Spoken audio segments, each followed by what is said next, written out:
sebenarnya industri baja secara keseluruhan di tahun 2024 apakah memang ini termasuk tahun yang menantang? Apa tantangan paling besar untuk tahun 2024? Oke, kita harus lihat dulu industri baja ini industri strategis, ya, dan tidak bisa lepas daripada global supply chain.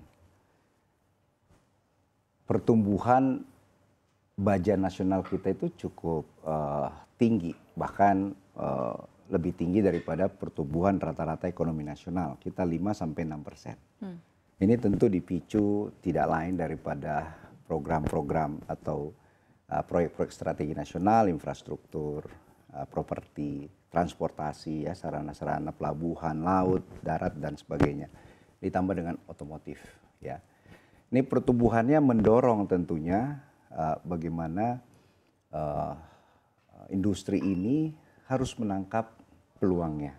Ya, kalau saya lihat memang tantangan itu kalau kita sikapi dengan negatif tentu akan menjadi weakness buat kita. Ya, tapi kalau saya melihat secara potensi ini menjadi suatu opportunity sebenarnya.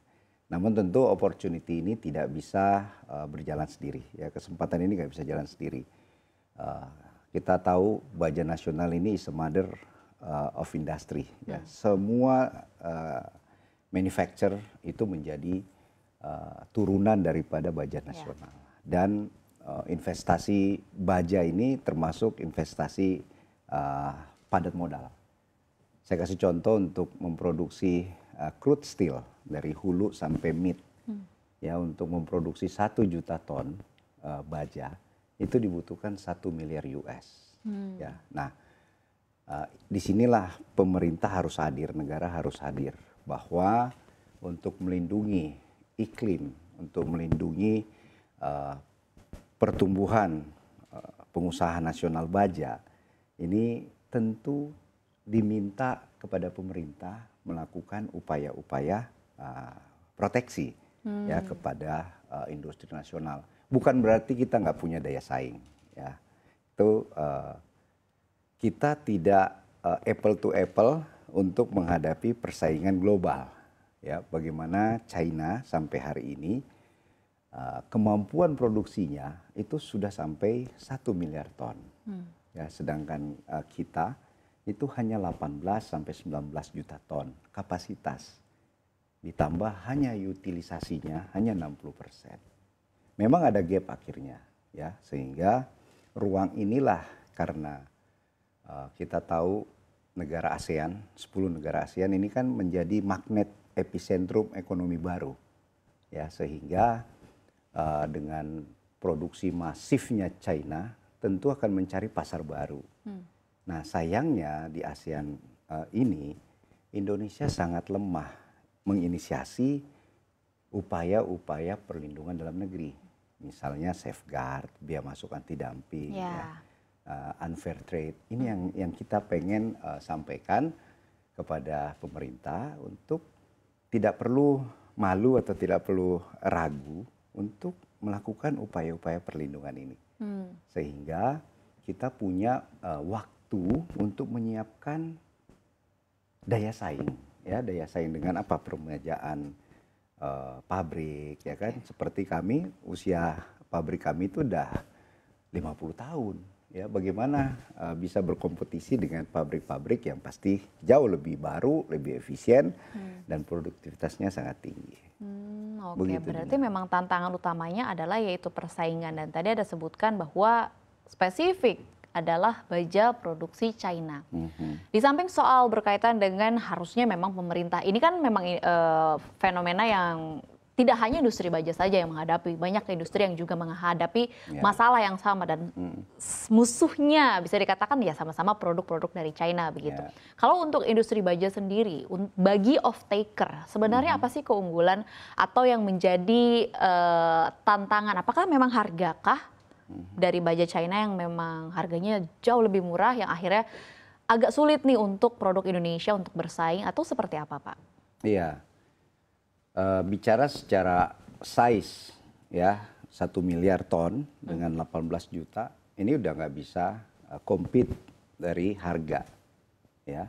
Dan saat ini para produsen China itu mempertahankan produksinya karena kalau dia produksi lagi dia akan rugi.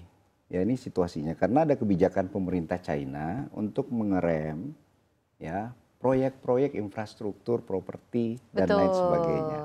Ya, nah ini pabrik kan harus muter.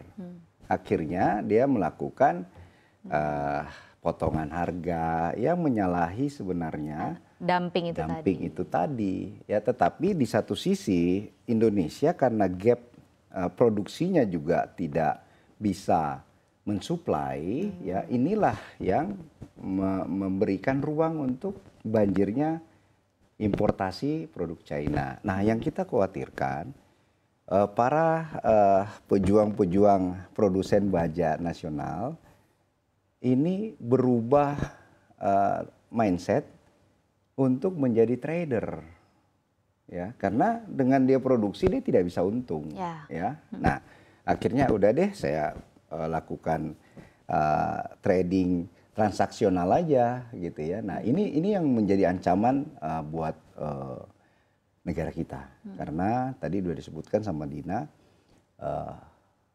produk dalam negeri kita mulai dari alas kaki ya, garment, tekstil, TPT dan lain sebagainya hampir kita sudah tidak menjadi tuan rumah di negeri sendiri ya. Nah harapan kami sebagai BUMN ya dan juga ekosistem industri baja nasional kita sudah solid gitu ya untuk terus berkoordinasi dengan regulator, terus melakukan kerjasama dengan pemerintah dan juga menyuarakan bahwa pentingnya ketahanan industri nasional. Bagaimana reindustrialisasi ini di momen ini menjadi hal yang sangat krusial dan kami yakin kemampuan daripada Krakatau Steel beserta ekosistemnya ini sangat memungkinkan untuk bisa memberikan daya saing yang tidak kalah dengan produk-produk impor lainnya.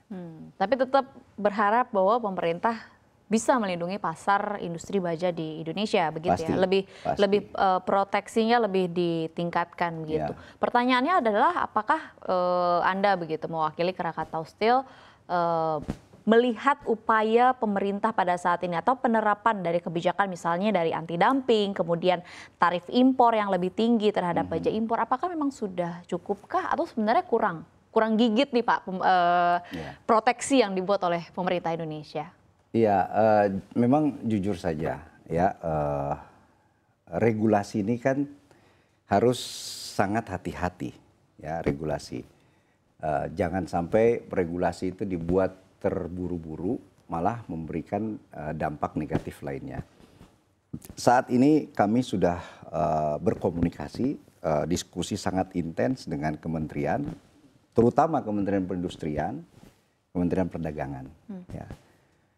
Rasanya kementerian akan punya komitmen yang konkret kepada industri baja, ya, termasuk Krakatau Steel, sehingga upaya-upaya ini dalam waktu tidak terlalu lama akan ada bantuan atau upaya konkret daripada kementerian terkait.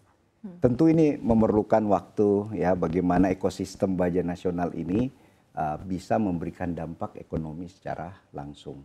Karena dampak ekonomi industri baja kalau kita lihat itu kurang lebih ada 4 juta tenaga kerja yang terlibat ya, dan dampaknya tentu dengan investasi dampak ekonominya $1 itu dampaknya bisa menjadi $13. Satu job itu bisa create 35 job lainnya.